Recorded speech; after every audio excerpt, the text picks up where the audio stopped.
ನಮಸ್ಕಾರ. ಇಂದಿನ ಈ ವಿಶೇಷ ವಿವರಣಾತ್ಮಕ ಪ್ರಸ್ತುತಿಗೆ ನಿಮ್ಮೆಲ್ಲರಿಗೂ ಸ್ವಾಗತ. ಇವತ್ತು ನಾವು ಒಂದು ಬಹಳ ಕುತೂಹಲಕಾರಿಯಾದ ಹಾಗೆ ಸ್ವಲ್ಪ ಶಾಕಿಂಗ್ ಅನ್ಸುವಂಥ ವಿಷಯದ ಬಗ್ಗೆ ಮಾತಾಡಲಿದ್ದೇವೆ. ನೋಡಿ, ಮೇಲ್ನೋಟಕ್ಕೆ ಸಣ್ಣಗೆ ಸ್ಲಿಮ್ ಆಗಿ ಫಿಟ್ ಆಗಿ ಕಾಣೋರ ದೇಹದೊಳಗೆ ಕಣ್ಣಿಗೆ ಕಾಣದಂಥ ಅಪಾಯಕಾರಿ ಕೊಬ್ಬು ಅಡಗಿರ್ಬೋದು ಅಂದ್ರೆ ನೀವು ನಂಬ್ತೀರಾ? ಖಂಡಿತ, ಇದು ಆಶ್ಚರ್ಯ ಆದರೂ ಸತ್ಯ. ಬನ್ನಿ, ಇದರ ಹಿಂದಿನ ಅಸಲಿ ವಿಜ್ಞಾನ ಏನು ಅಂತ ಇವತ್ತು ಬಿಡಿಸ್ನೋಡೋಣ. ಮುಂದಿನ ಕೆಲವು ನಿಮಿಷಗಳಲ್ಲಿ ನಾವು ಏನೇನ್ ಕವರ್ ಮಾಡ್ತೀವಿ ಅಂತ ಒಮ್ಮೆ ಕ್ವಿಕ್ ಆಗಿ ನೋಡ್ಬಿಡೋಣ. ಮೊದಲಿಗೆ ಈ ಅಡಗಿರುವ ಕೊಬ್ಬಿನ ಅಪಾಯ ಏನು, ಆಮೇಲೆ ಆಂತರಿಕ ಅಪಾಯಕಾರಿ ಅಂಶಗಳನ್ನು ಅಳೆಯೋದು ಹೇಗೆ, ಇದರ ಹಿಂದಿರೋ ಜೈವಿಕ ಪ್ರಕ್ರಿಯೆ ಅಂದ್ರೆ ಬಯಾಲಜಿ ಏನು, ಹಾಗೆ ನಮ್ಮ ಚಯಾಪಚಯ ಕ್ರಿಯೆನ ಬೂಸ್ಟ್ ಮಾಡೋ 4 ಸೂಪರ್ ಹ್ಯಾಕ್ಸ್, ಮತ್ತೆ ಕೊನೆಯಲ್ಲಿ ಒಂದು ಸಣ್ಣ ಸಾರಾಂಶ. ಇವಿಷ್ಟನ್ನ ನಾವಿವತ್ತು ನೋಡ್ಲಿದ್ದೇವೆ. ಈಗ ನೇರವಾಗಿ ಮೊದಲನೇ ವಿಷಯಕ್ಕೆ ಬರೋಣ. ದ ಹಿಡನ್ ಫ್ಯಾಟ್ ಡೇಂಜರ್ ಅಂದ್ರೆ ಈ ಅಡಗಿರೋ ಕೊಬ್ಬಿನ ಅಪಾಯ. ನೀವೆಲ್ಲ ಸ್ಕಿನ್ನಿ ಫ್ಯಾಟ್ ಅನ್ನೋ ಪದ ಕೇಳಿರ್ಬೋದು ಅಲ್ವಾ? ಕೆಲವರು ನೋಡಕ್ಕೆ ಸಣ್ಣಗಿದ್ರೂ ತೂಕದ ಮಿಷಿನ್ ಮೇಲೆ ನಿಂತಾಗ ತೂಕ ನಾರ್ಮಲ್ ಅಂತ ತೋರಿಸಿದ್ರೂ ಅವರ ದೇಹದೊಳಗೆ, ಮುಖ್ಯವಾಗಿ ಹೃದಯ, ಲಿವರ್ನಂಥ ಪ್ರಮುಖ ಅಂಗಗಳ ಸುತ್ತ ಭಾರೀ ಅಪಾಯಕಾರಿ ಕೊಬ್ಬು ಶೇಖರಣೆ ಆಗಿರುತ್ತೆ. ಇದು ಹೊರಗಡೆಯಿಂದ ಯಾರಿಗೂ ಕಾಣೋದಿಲ್ಲ, ಆದ್ರೆ ಒಳಗೊಳಗ ದೊಡ್ಡ ಟೈಮ್ ಬಾಂಬ್ ಥರ ಕೆಲಸ ಮಾಡ್ತಿರುತ್ತೆ.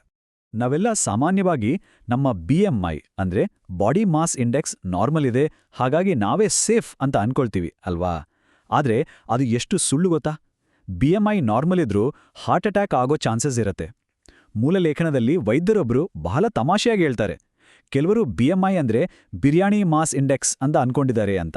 ಅಂದ್ರೆ ಅವರ ಹೊಟ್ಟೆ ನೋಡಿದ್ರೆ ಸಾಕು, ಒಳಗಡೆ ಬಿರಿಯಾನಿಯಿಂದನೇ ಮಾಡಿರೋ ಜ್ವಾಲಾಮುಖಿ ಇದೇನೋ ಅನ್ನೋ ಥರ ಇರುತ್ತೆ ಅಲ್ವಾ? ಸೊ BMI ಅನ್ನೋ ನಂಬರ್ನ ಕಣ್ಮುಚ್ಕೊಂಡು ನಂಬೋಕೆ ಆಗಲ್ಲ. ಹಾಗಾದ್ರೆ ಈಗ ಎರಡನೇ ವಿಭಾಗಕ್ಕೆ ಬರೋಣ.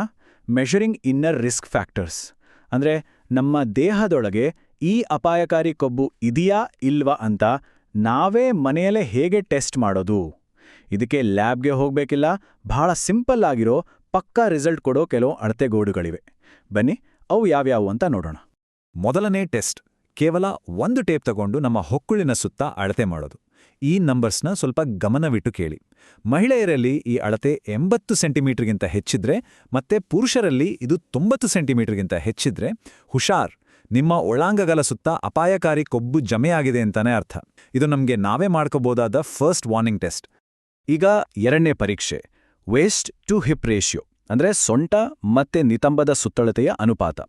ಇದು ಬಹಳ ಸಿಂಪಲ್. ನಿಮ್ಮ ಸೊಂಟದ ಸುತ್ತಳತೆಯಿಂದ ನಿತಂಬದ ಅಂದ್ರೆ ಹಿಪ್ಸ್ನ ಅತಿ ಅಗಲವಾದ ಭಾಗದ ಸುತ್ತಳತೆಯಿಂದ ಡಿವೈಡ್ ಮಾಡಬೇಕು. ಬರುವಂಥ ರಿಸಲ್ಟ್ ಮಹಿಳೆಯರಲ್ಲಿ 0.85 ಹಾಗೂ ಪುರುಷರಲ್ಲಿ 0.90ಗಿಂತ ಹೆಚ್ಚಿದ್ರೆ ಡೇಂಜರ್ ಝೋನಲ್ಲಿದ್ದೀವಿ ಅಂತ ಅರ್ಥ. ಮೂಲ ಲೇಖನದಲ್ಲಿ ಒಂದು ಮಜಾವಾದ ಪ್ರಸಂಗ ಇದೆ. ರೋಗಿಯೊಬ್ಬರ ಪತ್ನಿ ಬಂದು, ಡಾಕ್ಟರ್, ಲಿಂಗ ಸಮಾನತೆ ಇರಬೇಕು, ಮಹಿಳೆಯರ ಅನುಪಾತ ಕೂಡ 0.90 ಇರಲಿ ಅಂತ ವಾದ ಮಾಡಿದ್ರಂತೆ. ತಮಾಷೆ ಬದಿಗಿರಲಿ, ಆರೋಗ್ಯದ ದೃಷ್ಟಿಯಿಂದ ಈ ನಂಬರ್ಸ್ ಕ್ರಾಸ್ ಮಾಡದಿರೋದೇ ನಮಗೆ ಸೇಫ್.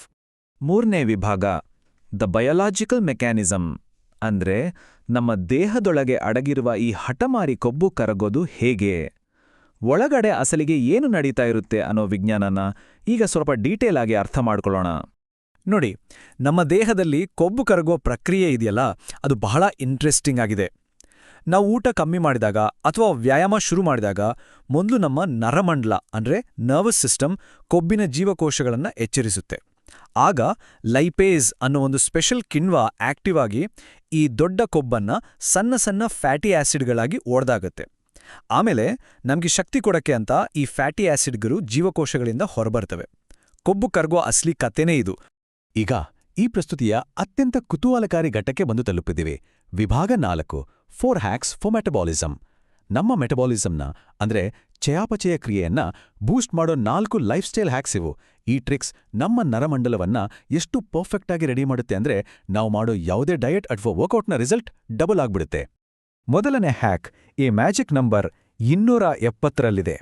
ಸರಿಯಾಗಿ ಪ್ರತಿದಿನ 7ರಿಂದ 8 ಗಂಟೆಗಳ ಕಾಲ ಕಣ್ತುಂಬ ನಿದ್ದೆ ಮಾಡೋರು ನ್ಯಾಚುರಲ್ ಆಗಿ ಬೇರೆಯವ್ರಿಗಿಂತ ಪ್ರತಿದಿನ 270 ಕ್ಯಾಲರಿಗಳಷ್ಟು ಕಮ್ಮಿ ಊಟ ಮಾಡ್ತಾರೆ ಅಂತ ಅಧ್ಯಯನಗಳು ಹೇಳ್ತವೆ. ನಂಬೋಕೆ ಕಷ್ಟ ಆದ್ರೂ ಇದು ನಿಜ. ಯಾಕಂದ್ರೆ ಒಳ್ಳೆ ನಿದ್ದೆ ಮಾಡಿದಾಗ ನಮ್ಮ ಹಸಿವಿನ ನಿಯಂತ್ರಣ ಅಂದ್ರೆ ಆಪಟೈಟ್ ಕಂಟ್ರೋಲ್ ಅದ್ಭುತವಾಗಿ ಕೆಲಸ ಮಾಡ್ತಿರುತ್ತೆ. ಹಾಗೆ ಈ 90 ಅನ್ನೋ ನಂಬರ್ ಇದೆಯಲ್ಲ, ಇದು ನಮಗೆಲ್ಲ ಒಂದು ದೊಡ್ಡ ಎಚ್ಚರಿಕೆ ಗಂಟೆ.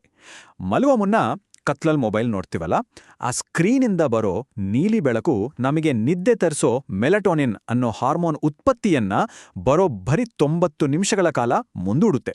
ಇದರಿಂದ ನಿದ್ದೆನೂ ಕೆಡುತ್ತೆ, ಜೊತೆಗೆ ತೂಕನೂ ಹೆಚ್ಚಾಗುತ್ತೆ. ಇದನ್ನೇ ಮೂಲ ಲೇಖನದಲ್ಲಿ ಬಹಳ ತಮಾಷೆಯಾಗಿ tons in a blue phone ಅಂತ ಕರೆದಿದ್ದಾರೆ. ಅಂದ್ರೆ ನೀಲಿ ಬೆಳಕಿನ ಮೊಬೈಲ್ ನೋಡ್ತಾ ಕೂತ್ರೆ ತೂಕ ಹೆಚ್ಚಾಗೋದು ಗ್ಯಾರಂಟಿ ಅಂತ. ಇನ್ನು ಚಯಾಪಚಯನ ಹೆಚ್ಚಿಸೋ ಎರಡನೇ ಸೂಪರ್ ಹ್ಯಾಕ್ ಎಸೆನ್ಷಿಯಲ್ ಫ್ಯಾಟಿ ಆಸಿಡ್ಸ್ಗಳು. ನಮ್ಮ ನರಕೋಶಗಳು ಸರಿಯಾಗಿ ಕೆಲಸ ಮಾಡಬೇಕು ಅಂದರೆ ಮತ್ತು ಆ ಆಂತರಿಕ ಕೊಬ್ಬು ಕರಗಬೇಕು ಅಂದರೆ ಈ ಒಮೆಗಾ 3ನಂತಹ ಕೊಬ್ಬಿನ ಆಮ್ಲಗಳು ನಮಗೆ ಬೇಕೇ ಬೇಕು. ಇದು ಎಲ್ಲಿ ಸಿಗುತ್ತಾ? ಟೆನ್ಷನ್ ಬೇಡ, ಪ್ರತಿದಿನ ಕೇವಲ 10 ವಾಲ್ನಟ್ಗಳನ್ನು ತಿಂದ್ರೆ ಸಾಕು, ನಮಗೆ ಒಂದು ದಿನಕ್ಕೆ ಬೇಕಾದ 3 ಗ್ರಾಂಗಳಷ್ಟು ಒಮೆಗಾ 3 ಆರಾಮಾಗಿ ಸಿಗ್ಬಿಡುತ್ತೆ. ಆದರೆ ಇಲ್ಲೊಂದು ಸಣ್ಣ ಎಚ್ಚರಿಕೆ ಇದೆ. ನಟ್ಸ್ ಒಳ್ಳೇದು ಅಂತ ಇಷ್ಟಿಷ್ಟೊಂದು ತಿನ್ನೋ ಹಾಗಿಲ್ಲ, ಯಾಕಂದ್ರೆ ಅದರಲ್ಲಿ ಕ್ಯಾಲೋರಿಗಳು ತುಂಬಾನೇ ಇರುತ್ತೆ. ಲೇಖನದಲ್ಲಿ ಕೊಟ್ಟಿರೋ ಈ ಕ್ರಿಕೆಟ್ ಉದಾಹರಣೆ ನನಗೆ ಬಹಳ ಇಷ್ಟ ಆಯಿತು ನೋಡಿ. ವಾಲ್ನಟ್ಗಳನ್ನು 2020 IPL ಮ್ಯಾಚ್ ಥರ ಫಾಸ್ಟ್ ಆಗಿ ಒಂದೇ ಸಲ ತಿಂದು ಮುಗಿಸ್ಬಾರ್ದು. ಬದಲಿಗೆ ಟೆಸ್ಟ್ ಮ್ಯಾಚ್ ಥರ ನಿಧಾನವಾಗಿ, ಕನ್ಸಿಸ್ಟೆಂಟ್ ಆಗಿ ಪ್ರತಿದಿನ ಸ್ವಲ್ಪ ಸ್ವಲ್ಪ ತಿನ್ಬೇಕು. ಪೋರ್ಷನ್ ಕಂಟ್ರೋಲ್ ಅನ್ನೋದನ್ನ ಎಷ್ಟು ಚೆನ್ನಾಗಿ ಹೇಳಿದಾರಲ್ವಾ? ಈಗ ಬನ್ನಿ 3ನೇ ಹ್ಯಾಕ್ ಕಡೆ ಹೋಗೋಣ. ಅದೇ ಗಟ್ ಮೈಕ್ರೋಬಯೋಮ್, ಅಂದ್ರೆ ನಮ್ಮ ಕರುಳಿನಲ್ಲಿರೋ ಸೂಕ್ಷ್ಮ ಜೀವಿಗಳು. ಗೊತ್ತಾ, ನಮ್ಮ ಕರುಳಿನಲ್ಲಿರೋ ಒಳ್ಳೆ ಬ್ಯಾಕ್ಟೀರಿಯಾಗಳನ್ನ ನಮ್ಮ ದೇಹದ 2ನೇ ಮೆದುಳು ಅಂತಾನೆ ಕರೀತಾರೆ. ಇವೇ ನಮ್ಮ ನರಕೋಶಗಳನ್ನ ಕಂಟ್ರೋಲ್ ಮಾಡಿ ಕೊಬ್ಬು ಕರಗೋ ಪ್ರಕ್ರಿಯೆಗೆ ಒಂದು ದೊಡ್ಡ ಪುಷ್ ಕೊಡೋದು. ಹಾಗಾದ್ರೆ ಈ ಒಳ್ಳೆ ಬ್ಯಾಕ್ಟೀರಿಯಾಗಳನ್ನ ಹೆಚ್ಚಿಸೋದು ಹೇಗೆ? ನಮ್ಮ ಮಜ್ಜಿಗೆ ಇದೆಯಲ್ಲ, ಅದಕ್ಕಿಂತ ಒಳ್ಳೆ ಮದ್ದು ಇನ್ನೊಂದಿಲ್ಲ. ಮಜ್ಜಿಗೆಯಲ್ಲಿ ಲ್ಯಾಕ್ಟಿಕ್ ಆಸಿಡ್ ಬ್ಯಾಕ್ಟೀರಿಯಾಗಳು ಹೇರಳವಾಗಿವೆ. ಇದಕ್ಕೆ ಸ್ವಲ್ಪ ಪುದೀನ, ಕೊತ್ತಂಬರಿ, ಹುರಿದ ಜೀರಿಗೆ, ಕಾಳ್ಮೆಣಸು ಮತ್ತೆ ಸ್ವಲ್ಪ ಹಸಿ ಶುಂಠಿ ಸೇರಿಸ್ಕೊಂಡು ಕುಡಿದ್ರೆ ಆಹಾ, ಅಮೃತಾನೇ ಸರಿ. ಆದರೆ ಮೂಲ ಲೇಖನದಲ್ಲಿ ಒಂದು ಮಸ್ತ್ ಕಾಮಿಡಿ ಹೇಳಿದ್ದಾರೆ.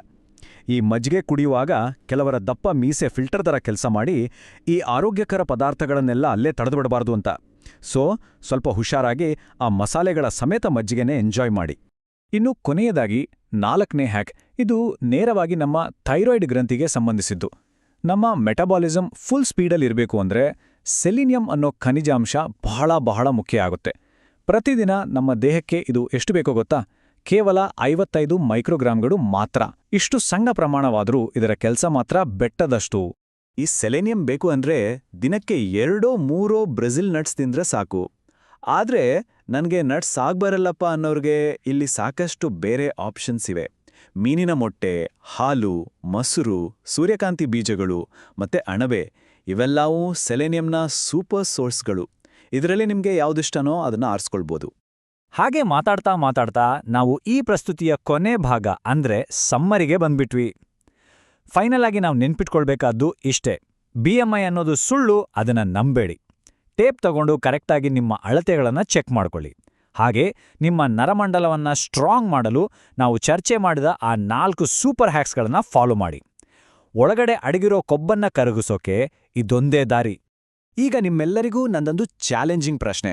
ಆಂತರಿಕ ಕೊಬ್ಬನ್ನ ಓಡಿಸೋಕೆ ನಾವಿವತ್ತು ನೋಡಿದ ಈ 4 ಮೆಟಬಾಲಿಕ್ ಹ್ಯಾಕ್ಗಳಲ್ಲಿ ಯಾವುದನ್ನ ನೀವು ಇವತ್ತಿನಿಂದಾನೇ ನಿಮ್ಮ ರುಟೀನ್ಗೆ ಸೇರಿಸ್ಕೊಳ್ತೀರಾ? ಟೈಮಿಗೆ ಸರಿಯಾಗಿ ನಿದ್ದೆ ಮಾಡೋದನ್ನ, ಡಯಟ್ಗೆ ವಾಲ್ನಟ್ ಸೇರಿಸೋದನ್ನ, ಊಟದ ಜೊತೆ ಮಸಾಲೆ ಮಜ್ಜಿಗೆ ಕುಡಿಯೋದನ್ನ, ಅಥವಾ ಸೆಲೇನಿಯಂ ಯುಕ್ತ ಆಹಾರನ ಕಡ್ಡಾಯವಾಗಿ ತಿನ್ನೋದನ್ನ? ಸ್ವಲ್ಪ ಯೋಚನೆ ಮಾಡಿ ನಿಮ್ಮ ಆರೋಗ್ಯದ ಜವಾಬ್ದಾರಿ ಇವತ್ತೇ ತಗೊಳ್ಳಿ. ಈ ಮಾಹಿತಿಯುಕ್ತ ವಿವರಣಾತ್ಮಕ ಪ್ರಸ್ತುತಿ ನಿಮಗೆ ಇಷ್ಟ ಆಗಿದ್ರೆ, ಹಾಗೆ ಸ್ವರೂಪನಾದ್ರೂ ಯೂಸ್ಫುಲ್ ಅನ್ಸಿದ್ರೆ ದಯವಿಟ್ಟು ಲೈಕ್ ಮಾಡಿ, ನಿಮ್ಮ ಸ್ನೇಹಿತರು ಮತ್ತು ಕುಟುಂಬದವರೊಂದಿಗೆ ಶೇರ್ ಮಾಡಿ. ಹಾಗೆ ನಮ್ಮ ಚಾನಲ್ಗೆ ಸಬ್ಸ್ಕ್ರೈಬ್ ಆಗೋದನ್ನ ಖಂಡಿತ ಮರಿಬೇಡಿ. ಒಳ್ಳೆ ವಿಚಾರಗಳನ್ನು ಹಂಚಿದಷ್ಟು ಅದು ಇನ್ನೂ ಬೆಳೆಯುತ್ತಲ್ವಾ?